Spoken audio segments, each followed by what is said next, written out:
राजकुमारी किसको मिलनी चाहिए। चम्मापुर नाम का एक नगर था जिसमें चंपकेश्वर नाम का राजा राज करता था। उसके सुलोचना नाम की रानी थी और त्रिभुवन सुंदरी नाम की लड़की। राजकुमारी यथा नाम तथा गुणी थी। जब वह बड़ी हुई तो उसका रूप और निखर गया। राजा और रानी को उसके विवाह की चिंता हुई। चारों ओर इसकी खबर फैल गई। बहुत से राजाओं ने अपनी अपनी तस्वीरें बनवाकर भेजी, पर राजकुमारी ने किसी को भी पसंद न किया। राजा ने कहा, बेटी कहो तो स्वयंवर करूं। लेकिन वह राजी नहीं हुई। आखिर राजा ने तय किया कि वह उसका विवाह उस आदमी के साथ करेगा जो रूप, बल और ज्ञान इन तीनों में बढ़ चढ़कर होगा।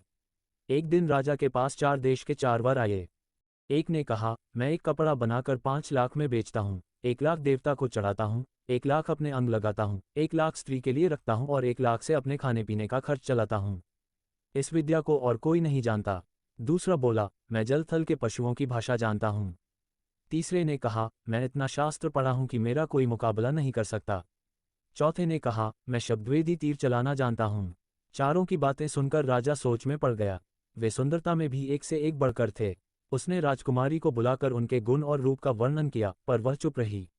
इतना कहकर बेताल बोला, राजन तुम बताओ कि राजकुमारी किसको मिलनी चाहिए। राजा बोला, जो कपड़ा बनाकर बेचता है वह शूद्र है। जो पशुओं की भाषा जानता है वह ज्ञानी है। जो शास्त्र पढ़ा है ब्राह्मण है, पर जो शब्दवेदी तीर चलाना जानता है वह राजकुमारी का सजातीय है और उसके योग्य है। राजकुमारी उसी को मिलनी चाहिए। राजा के इतना कहते ही बेताल गायब हो गया।